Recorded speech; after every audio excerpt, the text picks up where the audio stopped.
my mom was the one who would take me. Yeah. She would take me and just like, I mean, she got in it. You think I would like, she was competitive. Yeah.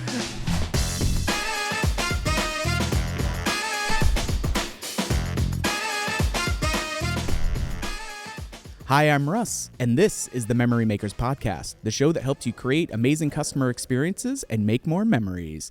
And welcome to the roadshow edition of the Memory Makers Podcast. I'm joined by none other than Mr. Chris Epstein. How are you, brother? I'm doing good, Russ. I'm glad I'm on the inaugural roadshow episode. Yes, yeah, we're currently at the Monster Mini Golf National Convention and have had a really solid time connecting and kind of keeping our finger on the pulse, helping folks out, and it's been a blast so far. It's been a blast that I still have my voice. Yeah. So you have your voice. We've been, responsible, mature adults. We are making it. Yeah. Well, really excited to have you on. One of the first things that I wanted to talk about was, obviously you and I both come from solid laser tag nerddom backgrounds. And so I wanted to first start off with one of the things that you guys have been doing at Laserforce that I absolutely love and is getting redemption enabled into the experience of laser tag. What is the biggest kind of benefit and some of the different ways that you're seeing people use redemption? Because there's some cool things that are happening out there with it. There's so many cool ways to use redemption. And I think from our perspective as manufacturers, like we look at it and we think this would be cool for us to play with. Yeah. It's like, let's put it in. Yes. And then I think what's great about it is then the operators kind of show us like, this is how I'm monetizing it. Nice. And there's been a few examples where we were just, when I guess it was being created, the thought process was like similar to arcade games and things like that, where it's like you are going to earn tickets based on performance and, things like that. And that's it. That's all we kind of thought. Right. And what we ended up seeing, and as you guys know, working on some of these projects, it's like, nope, it turned into a reveal prop, and it's like a lottery ticket. One person wins at a game. Yeah. And so that just like creates like this like buzz, like, oh, I want to be the one this game, and yeah. And what does that drive? Well, and so there's two things that I want to chat on as we break that down. One is making the redemption actually based on performance, because we used to MacGyver it a little bit of, okay, well, you can put your swipe card reader on and you can just get a flat, like small kind of token mercy prize, tickets, right? Essentially. Yeah. And so getting that to where, oh, this is actually dynamically paying out based on where you're coming in, where you're ranking, how to then, get that, because it's, I think, much more truer to the experience. So that I love, but I really love this idea of, hey, that exclusivity or limited randomness that's also in there, because then the ability to drive repeat play. There it is, yep. Just like they would on an arcade game or something else of like, ooh, I want the jackpot, I want the this or that. Like that is a brilliant way to make sure that we're still leveraging the power of what that redemption aspect can do. Exactly. And that's, we honestly were just thinking, performance, because we're laser tag players, so everything's performance based. Right. Like, what's my accuracy? Yeah. And so like to kind of see that take shape for the first time and be like using the arena too for redemption, not just zapping other players. So yeah, that was fantastic to see. And since then a couple of other operators have kind of done things with like using it as a driver on like weeknights. Sure. Like, hey, like you can come and earn tickets during Tuesday, it's, more tickets or whatever, right? Yeah. So just kind of using it in different ways and just giving tools in the toolkit for operators. Well, and it's a unique selling point to market out to the audience, because you do have those, your kind of niche regulars that will come in and really love the experience, but then to be able to add that new layer into it, like, let's go. And just widens the net and maybe before you didn't think laser tag was that fun and you weren't in the net, but the net got a little wider with redemption and you're like, you know what? This is a lot more fun with redemption. Yeah. Like, wow, I can go win a lot of tickets and you're good at it and you can win, more prizes. So I love that. Well, and one thing that I really like that you were telling me that Jeff does at the Loveland location was, having this huge mega, kind of pay, like it doesn't just have to be, okay, you can have some super hard challenges and some really difficult achievements to unlock. They can do some mega payouts. Again, to have hey, is it likely that a ton of people are going to be able to do it? No, but it's because it's based on the difficulty of what goes in there. So tell me a little bit about what he's doing at that location with the kind of give me some of the details of how he structured that. So yeah, some of the things that he's done, he implements it into the birthday parties. Nice. Right. And so that's something I think that's a big upsell for birthday parties. Like, hey, like your laser tag, we can just give you all redemption. Like you just get to play with redemption. Yeah. As a party upgrade. Just throw it in there. Like what a tool. Yeah. And so just little things like that. And yeah, you can tie it to achievements, and there's rewards, and you can do things where play 10 games, get a Coke, right? Yeah. And it's part of the game, and customers love it, right? Like getting a real tangible Coke for earning an achievement in a game, like love it. Fantastic, right? Yeah. So, and you guys have really had a high focus on the stat tracking and the metrics that go into the gameplay, which I think does a couple of things. Surprises you because you're like, why would laser tag nerds like stats and but tracking them? I mean, it's such especially when you look at like Call of Duty and people are looking at accuracy ratios, all of those kinds of things. But some of the metrics that you guys have been putting in there of like who's traveled the most, who's moved around the most, who's actually just camping and staying still, like, beyond just the normal, like, okay, I, deactivated this many players and I was only deactivated this many times, like that ratio and things. So when you're looking at those kinds of stats, are you seeing operators, particularly who are driving, kind of memberships and mini leagues and things like, is that the sweet spot to really try to promote those within and driving more to those weekdays? Or is it just something of even on a Saturday, like your average Joe player, like it's just a new way for them to see some cool stats that they otherwise weren't thinking about? Yeah, I think it's both, and I know you've played it, and it's fun to come out and like you're like, oh my gosh, you took 50 steps and this person took 500. And yeah, I am an unabashed camper. Like I will. yeah. So I think that's kind of like the fun for everybody. Yeah. And also too, I think what's really cool is, like you said, it's a little bit new, and you don't think necessarily laser tag like distance traveled and steps taken. So I love watching people do that for the first time. Yes. Coming and see like, oh my gosh, like, I took 20 steps, and and what's great too, like you see it with those traditional stats though that you mentioned, like, hey, like it's not just the new stuff. Like you get your traditional stats that we've all come to know and love, and then you get these new things like distance tracking, steps taken, the fitness metrics and things like that. Yeah. So one of the cool things that we've been working on a few different projects are some of the interactive reveal props, where you've got a set of targets that are built into a prop, and then that's what then opens the kind of hidden door and the boss target set and those kinds of things.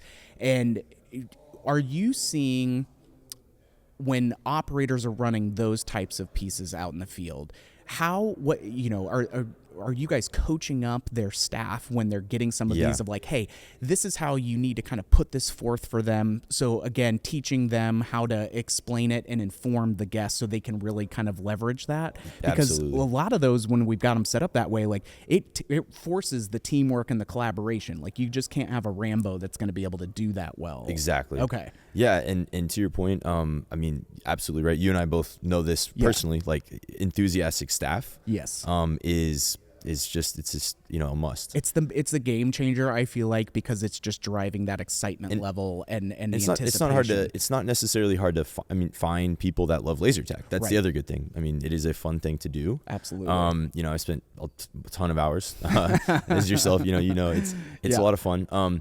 But to your point, I think the more fun the experience and the more immersive it is, and the more just unique, novel experience, it's fun for the staff to talk about that. Right. Yeah. If we're just like, hey, you're this team, you're blue and you're red, and you guys, okay, go. Yeah. It's like, let's take it beyond high-tech dodgeball and really make it something more akin to, a gaming absolutely experience. Right. So, and the staff loves explaining things like, hey, like, you know what? There might be more to the arena than meets the eye. Like, look around, and just I think it makes their job more fun. Yeah. And if they're having fun, kids are having fun. Absolutely. So, on the flip side, do you have a particular game mode that you really enjoy playing the most? What's your go-to default game putting me on style? The spot. Yeah. So I think just traditionally, my favorite personal game is it's called Laser Ball. Okay. And it is very simple at its core. It's basically laser tag soccer. Okay. But what's great about it is we can kind of change, the appearance of everything. So like base targets look like soccer goals, for example, things like that, right? And your score screen, it looks kind of like a stat sheet, So doing those things, I think, to me is why I love that game, because it really does feel like a different experience. Yeah. And it's simple, Yes. right? Like you play it once, you're kind of like, what's going on? By game 2, you're like, I'm goalie, and you get it. Yeah. And so that one functions where, okay, you actually have the ball and you're tagging someone on your team then to pass the ball, and so then you're trying to do all of that. Like it's almost like, I mean, obviously soccer, but it gives me much more of, back to ultimate frisbee and all of those kinds of things where it's simple in its mode, but all of a sudden you can have some hacks and some it can escalate quickly. It can get very and that's what's so fun, and that's like, to me, the sweet spot is always like simplicity, easy to learn, hard to master. Right. And when you have a game that can do that, I think those are the games that take off and become competitive games for tournaments and things like that. Well, and the other thing that I like about that style of a game is even when you have a blend of different skill levels and things, everyone can feel like they are still actively participating in it. Exactly. And especially even, it may be a little bit more difficult for some of the younger kiddos at times, but in that kind of 6 and 7 year old range and up, I feel like, okay, this is like, to your point, easy to learn, and then man, it's just a new novel kind of twist on what you're traditionally trying to do. It is. And so that just infuses it. When you're talking with operators, what are some recommendations that you give to them of, hey, like, this is how you can keep this experience fresh through trying out some different game modes? Like, how do you encourage operators to tinker and experiment or rotate things into it? Yeah, I think what we always say, and I think this will probably always be a very constant, standard. And busy Saturdays, like we're not probably playing that game, right? I mean, you lose too much throughput, and it's more for those like either slower times or dedicated times. So this is probably one of the best places to start is maybe your late nights on Saturdays, late nights on Fridays, right? Yeah. We always used to do a 9 to midnight special, right? And so that way you knew, because some games they're quicker than others, right? And some game, so having that you have this unlimited pass, it's $20, it's $25, and it's generally like on the weekend, so kids can stay out a little bit late. It's not a school night. I think that's kind of the sweet spot for getting people in to play those games. For sure. And then from there, what's great is you'll find people, two things. You'll find employees because they're like, wow, these games are so fun. I want to learn more about laser tag. Yeah. They turn into some of your best employees. And then that is also kind of where you start building that member base for members nights and league nights and things like that. Well, and so that's always the first step I recommend is like get some sort of unlimited special that's not going to be invasive to your birthday party schedule. Right. And that's where you promote it, you let people know, and you build it from there. Yeah. And a couple of things that I always tell folks when they're diving into it is your staff, if they're doing the same thing over and over and over again, like they're going to get a little, bored or complacent with it. And so then they may not have quite the same zest and zip on the ball, so to speak, that they want to have with it. So it's just as important for the guests to have the variety as it is the staff. Absolutely. In order to make sure that that's keeping it fresh. And one format that I've seen popping up more and more is some folks doing on weeknights where, hey, either doing an unlimited pass or doing a discounted piece where it's like a 30-minute experience and you're doing 3 8-minute mini games back to back to back. And then within each of those, doing almost like a decathlon style, or I guess triathlon would be the more accurate description for it. I'm down for 8 games of or 10 games of laser tag. But utilizing some of that where it's like, okay, it doesn't just have to be, because sometimes when people think about leagues or what have you, it's like, okay, they're thinking back to 15 or 20 years where it is the 3-on-3 team kind of very game tactical, and tactical and all of that, where it's like you could legitimately do, okay, hey, we're doing decathlon night where it's 10 different game formats, and you could do a little bit of like the live golf style where it's like, hey, your individual scores, like you're playing for it as an individual, but you also have these 3 people that are on your team, so you're playing for a cumulative team score as well.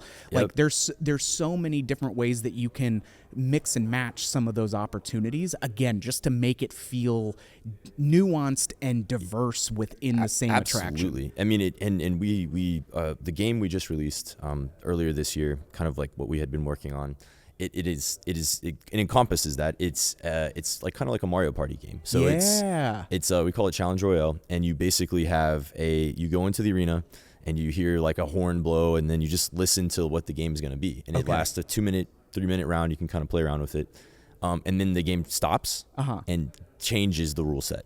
So just like you said, like we're on a team this for 3 minutes, but now we're not on a team, or and though this game we're we have 12. It's a random downtime, so if you go offline, it could be 2 seconds, it could be 12 seconds. So you're just fun things like that. But to your point, it's like that your employee explaining the rules to that game versus, hey, it's just another, and they want those people to have fun. They're enthusiastic about it. And that's where I think making sure that your staff is playing these different game types themselves, so that way then they can also be the caddy or the Sherpa through the experience, coach them up like, hey, when we're doing this. But to your point on the throughput and capacity, like those weekdays are such a valuable time to try those games out because you are spending more than the traditional, briefing time, making sure that they understand some of the nuances and things like that. But it's such a curated experience at that point too. The reason why laser tag has continued to be so relevant is it's still got the 3 big, it's story driven, it's immersive, and it's got that social competition aspect to it. And so like that is always going to be so evergreen, but taking new things like technology, taking new game formats and just trying to creatively find new ways of like, okay, what if we did this completely the opposite way? Or how do we add in kind of, the randomization aspects of it? Like there's so much good game theory that continues to help this be something that will be so relevant. And it's still one of the big things of, hey, if you're doing birthday party business, like there are few attractions in our industry that have the ability to handle that volume and be able to get people through, while at the same time, having something that can be so unique and bespoke on a singular level as well. And like, that's why I just am still so in love with the sport, or that as an activity, because there's so much stuff that you can do with it. And like you said, Russ, I mean, it's very few things where we can all just go in there and do it together. Various skill levels. It's okay. Yeah. You know what I mean? And I think that's one of the great things about laser tag is it's something you can just go do with your group, your family, and you can really play it. I tell this story all the time, but it's like I fell in love with laser tag, and my mom was the one who would take me. Yeah. She would take me and just like, I mean, she got in it. You think I would like, she was competitive. Yeah. So, and it's just like something we did together. And, that's awesome. Yeah. So I think there's a lot of like good comes from laser tag being so inclusive, right? I love it. We can all play it together. I love it. Well, there's your laser tag nerddom breakdown. That's going to be the hardcore laser tag extravaganza is going to be the title of this episode, I'm pretty sure. So, yeah. Absolutely. Well, Chris, thank you so much for joining us. I always appreciate the insights and getting to break down some game film on the latest and greatest that's happening with that. And with that, that's where we're going to wrap up this episode. If you like what you heard, please leave us a 5-star review, please and thank you. And if you have any ideas for future episodes, please hit us up. We'll make sure to get that in there. We'll have new guests coming on in the weekly episodes as well. So big shout out to Danny helping live with us on some of the technical aspects, as well as shout out to Mikey Mike on the 1s and 2s working on this after the fact. And thank you all so much for joining us, and we'll catch you on the next one, Troublemakers.